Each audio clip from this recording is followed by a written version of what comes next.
नमस्कार दोस्तों, market at 11 में आप सभी लोगों का स्वागत है। चलिए देखते हैं मार्केट कैसा बिहेव कर सकता है सेकंड हाफ में।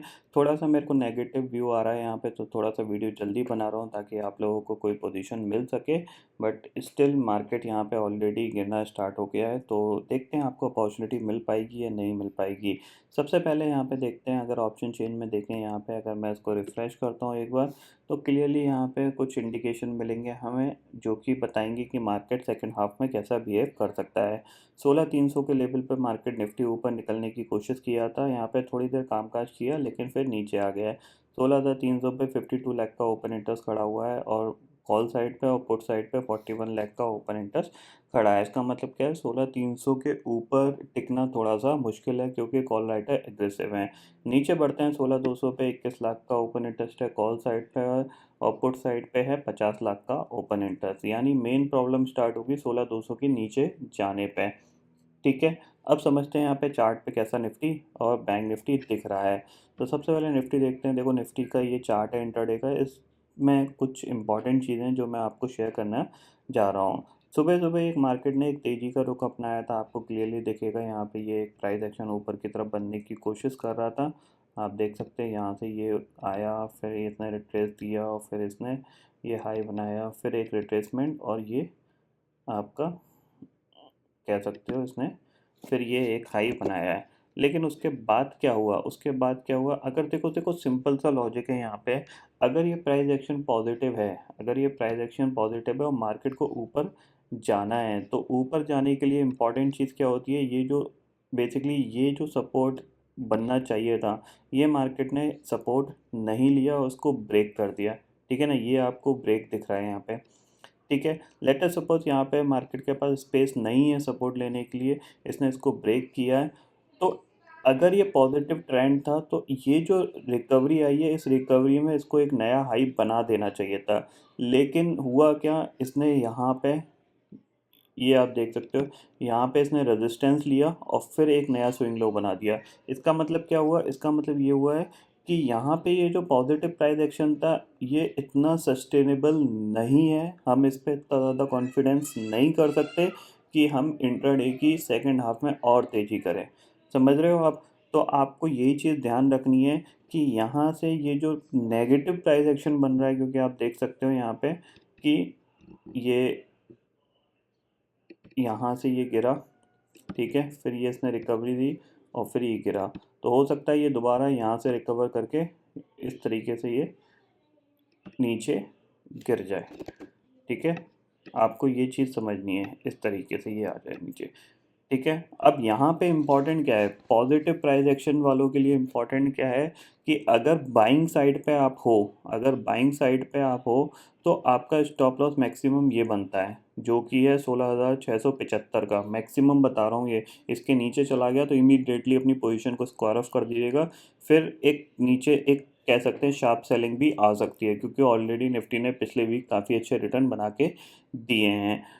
अगर आप सेलिंग साइड हो और आपको ये प्राइस एक्शन नेगेटिव दिख रहा है और आप सेलिंग कर रहे हो, तो आपका जो स्टॉप लॉस है वो यही है, 16,313-14 का ये आपका स्टॉप लॉस है। जब तक ये ट्रिगर नहीं होता, इसके ऊपर मार्केट ट्रेड करना स्टार्ट नहीं करता है, तो आप शॉर्ट में बने रह सकते हो। और ट्रेलिंग बेसिस पे आपका स्टॉप लॉस ये बन जाएगा, जो कि 16,300 है, खासकर निफ्टी के लिए।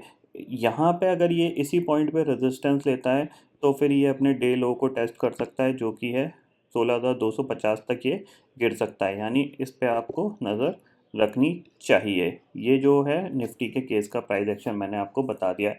पॉजिटिव साइड का जो स्टॉप लॉस था वो ये था, जो कि ट्रिगर हो चुका है। अब मैं यहाँ पे कोई तेज़ी की पोजीशन बनाने में इंटरेस्टेड नहीं हूँ। अगर मैं इंटरेस्टेड हूँ तो नेगेटिव पोजीशन बना सकता हूँ इस स्टॉप लॉस से।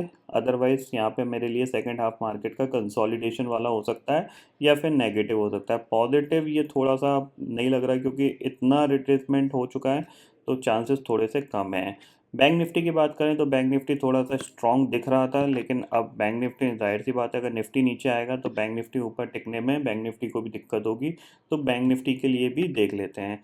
बैंक निफ्टी में भी आपको क्लियरली दिखेगा। देखो, बैंक निफ्टी के लिए अगर मैं आपको समझाने की कोशिश करूँ, ये देखो, एक नीचे से रिकवरी आई, ठीक है, उसके बाद ये एक रिट्रेसमेंट आया, फिर इसने एक नया स्विंग हाई बनाया। ये एक पैनिक सा बना दिया इसने, ये देखो, अगर मैं यहाँ पे ये इस कैंडल को यहाँ पे लगा देता हूँ, ठीक है। अब आप देखो, ये देखो, यहाँ पे आपको दिख रहा है ये एक पैनिक सा बन गया है। अब ये पैनिक में क्या होता है, लोग ज़्यादातर रिटेल ट्रेडर एकदम से तेज़ी से कूदते हैं। बेसिकली ये लोगों को फंसाने के लिए बनता है, एकदम से तेज़ी से कूदते हैं कि हाँ यार ब्रेकआउट आ जाएगा, बड़ा ब्रेकआउट आ जाएगा, स्ट्रांगली मार्केट ऊपर चला जाएगा, ऐसा फील आता है, एकदम से वो खरीदते हैं, ठीक है। लेकिन जिसने यहाँ खरीद लिया वो तो प्रॉफिट कमा गया, लेकिन जिसने यहाँ कहीं, इधर कहीं या फिर इधर कहीं खरीदा, वो ट्रैप हो चुका है। तो बेसिकली इस प्राइस एक्शन का अगर मैं स्टॉप लॉस की बात करूं, जो मेरा इंट्राडे का स्टॉप लॉस था, मैंने यहाँ ख़रीदा था और मैं ऑलरेडी प्रॉफिट बुक कर चुका हूँ। और इंट्राडे का जो मेरा स्टॉप लॉस था वो ये था, जो कि ऑलरेडी ट्रिगर हो चुका है। आप देख रहे हो ये इसने यहाँ पे एक ब्रेक दे दिया है। तो यहाँ पे मैं तेज़ी करने में अब बिल्कुल इंटरेस्टेड नहीं हूँ, भले ये ऊपर भले 500 पॉइंट चला जाए, लेकिन मेरे मन में डाउट रहेगा, इंस्टेंट सेलिंग कभी भी आ सकती है। क्योंकि मेरे को जो एक स्टॉप लॉस था, अगर वो मार्केट फॉलो करता है, देखो यहाँ पे इसने ये सपोर्ट लेने की कोशिश करी थी और फिर ये ऊपर जाने की कोशिश की है, लेकिन इस अटैम्प्ट में अगर ये हाई मार देता, मैं अपनी क्वांटिटी को डबल कर देता। लेकिन इसने हाई नहीं मारा, उल्टा नीचे चला गया, क्योंकि सेम चीज़ यहाँ पे इसने क्या किया, रेजिस्टेंस फेस किया। और अगर यहाँ से अगर आप देखोगे तो क्या हो रहा है, यहाँ से ये देखो, ये नीचे आया, फिर इसने रिट्रेसमेंट लिया, फिर ये नीचे आया और फिर इसने ये रिट्रेस किया और फिर ये नीचे आ गया। तो हो सकता है ये देखो, हो सकता है ये यहीं से दोबारा से रिवर्स करके ये नीचे चला जाए, ठीक है ना। तो ये मैं आपको समझाने की कोशिश कर रहा हूँ कि किस तरीके से प्राइस एक्शन आप इंट्राडे के हिसाब से आप चेक कर सकते हो, अंडरस्टैंड कर सकते हो कि क्या इंपॉर्टेंट चीज़ है। अगर आपको पॉजिटिव प्राइस एक्शन दिख रहा है, तो पॉजिटिव प्राइस एक्शन का मतलब ये है कि जो उसका रिट्रेसमेंट था, यानी जो एक स्विंग लो बनाया उसने, उसको होल्ड करना चाहिए। अगर वो उसको होल्ड नहीं कर रहा है और इजीली ब्रेक कर रहा है, जैसे आपने देखा कि फर्स्ट अटैम्प्ट में इसने होल्ड किया, दोबारा से पुल बैक आया और सेकंड अटैम्प्ट में इसने रिट्रेस इसको इमीडिएटली तोड़ के इसी लेवल पे रेजिस्टेंस लेके दोबारा नया स्विंग लो बना दिया। समझ रहे हैं? तो ये बता रहा है कि आज का जो इंट्राडे का बेसिकली जो प्राइस एक्शन था मॉर्निंग का पॉजिटिव साइड का, वो अब नेगेटिव होता जा रहा है। आपको तेज़ी करने में थोड़ा सा दिक्कत आएगी। अगर आप फिर भी तेज़ी में हो तो आप अपना स्ट्रिक्ट स्टॉप लॉस लगा के काम करिएगा। हो सकता है मार्केट बाउंस कर जाए और आपको प्रॉफिट मिल जाए। अदरवाइज़ मैं जो बता रहा हूँ, अपने पॉइंट ऑफ व्यू से बता रहा हूँ कि मैं मार्केट को कैसे जज करता हूँ। हो सकता है मैं गलत हूँ, लेकिन मेरा जो इंट्राडे का स्टॉप लॉस था वो यही था, जो कि ये 36,000 20-30 की रेंज का ये ट्रिगर हो गया है। अब मैं यहाँ पे तेज़ी बिल्कुल करने में इंटरेस्टेड नहीं हूँ आज के दिन के लिए। भले ये यहाँ से 600-700 पॉइंट चला जाए, मुझे कोई ऐसा वो नहीं है कि यहाँ पे अब मैं ट्रेड लूँगा ही लूँगा।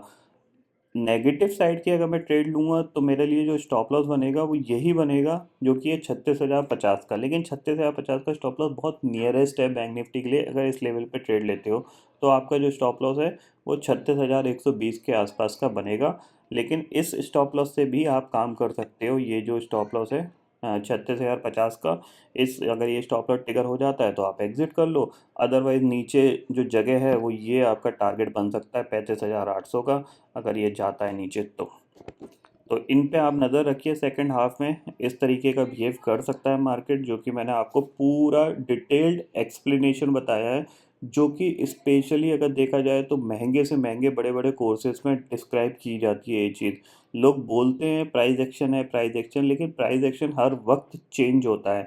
ट्रेंडिंग प्राइस एक्शन महीने में 3 से 4 बार बनता है और ट्रैपिंग प्राइस एक्शन हर 2 दिन 3 दिन में बनता है। ये अगर यहाँ से मार्केट गिर गया तो यहाँ पे ये ट्रैप से पूरे, जिसमें रिटेल ट्रेडर फंस गए हैं और उनको लॉस होना पक्का है, ठीक है ना। तो ये ट्रैपिंग प्राइस एक्शन था, ये जो सुबह सुबह बना, एकदम से मार्केट को ऊपर ले गए। क्योंकि जाहिर सी बात है, जब आपको एक फास्ट मूवमेंट दिख रहा होगा तो आपके मन में लालच आएगा और आप चाहोगे कि मैं यहाँ पे ट्रेड डालूँ और प्रॉफिट कमाने की कोशिश करूँ। लेकिन वो लालच में क्या होता है, आप मल्टीपल ट्रेड डालते हो। किसी ने यहाँ खरीदा तो यहाँ प्रॉफिट बुक कर लिया, फिर वो मार्केट और ऊपर चला गया, उसको लगा और ऊपर जा सकता है, ब्रेकआउट आ सकता है, बड़ा ब्रेकआउट आ सकता है, तो वो दोबारा से खरीदता है, दोबारा से क्वांटिटी बढ़ाता है। तो जैसे ही वो क्वांटिटी बढ़ाता है या मल्टीपल ट्रेड डालने की कोशिश करता है, वो वहीं पे ट्रैप हो जाता है। अगर आपने यहाँ खरीदा और यहाँ प्रॉफिट बुक कर लिया, दैट इज़ इनफ गुड। आपने प्रॉफिट बुक किया है, आप एग्जिट हो सकते हो आज के दिन के लिए, क्योंकि आपको एक पूरा 200 पॉइंट का मूवमेंट मिल गया है, ठीक है ना। इसमें आपने 100 पॉइंट भी कमा लिए, सफिशियंट है बैंक निफ्टी के लिए। और कितना कमाओगे भाई? इंट्राडे में लोग 20 से 30 पॉइंट कमाते हैं। कैसे कैसे मैंने ट्रेडर्स देखे हैं जो कि 1500 2000 क्वांटिटी पंच करते हैं, और अगर उनके पॉइंट काउंट किए जाएं तो 20 30 40 50 पॉइंट रहते हैं। आपने 100 पॉइंट कैप्चर कर लिए या 150 पॉइंट कैप्चर कर लिया, डेट इज़ द इनफ। आप ऑलमोस्ट 2 दिन की छुट्टी ले सकते हो। अगर आप ये सोचोगे कि मैं हर वक्त बड़ी ट्रेड डाल के पैसा कमा सकता हूँ, भैया ये इंट्राडे ट्रेडिंग है। ये इंट्राडे ट्रेडिंग में सबसे ज़्यादा क्या चीज़ होती है? रिग्रेट।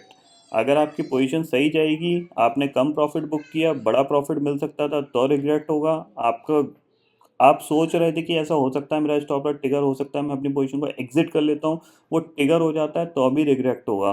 तो ये इंट्राडे ट्रेडिंग में सबसे बड़ा सरदर्द यही चीज़ है कि आप सही हो तब भी आप अपने आप को कोसते हो, अगर आप गलत हो तब भी अपने आप को कोसते हो।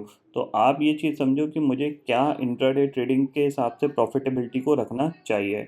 अगर आप ऑप्शन सेलर्स हो तो फिर आप अपनी पोजीशन को होल्ड कर सकते हो, क्योंकि ऑप्शन सेलर के लिए लिमिटेड प्रॉफिट होता है और वो कोशिश करता है कि टिल द एक्सपायरी वो उस पोजीशन को रख सकते हैं। लेकिन अगर आप ऑप्शन बायर हो, 50 60 70 80 100 पॉइंट मिल गए, एग्जिट, आपका वो दिन ख़त्म हो गया। उसके बाद अगर आप ट्रेड कर रहे हो तो आप क्या कर रहे हो? अपने प्रॉफिट से खेलने की कोशिश कर रहे हो, और वो प्रॉफिट हो सकता है end of the day loss में कन्वर्ट हो जाए, और फिर आप सोचोगे कि मैंने ऐसा क्यों किया, शायद मैं एग्जिट हो सकता था या मैं कुछ और काम कर सकता था। तो ये पॉइंट्स मैंने आपको यहाँ पे बता दिए हैं जो आपके काम आएंगे।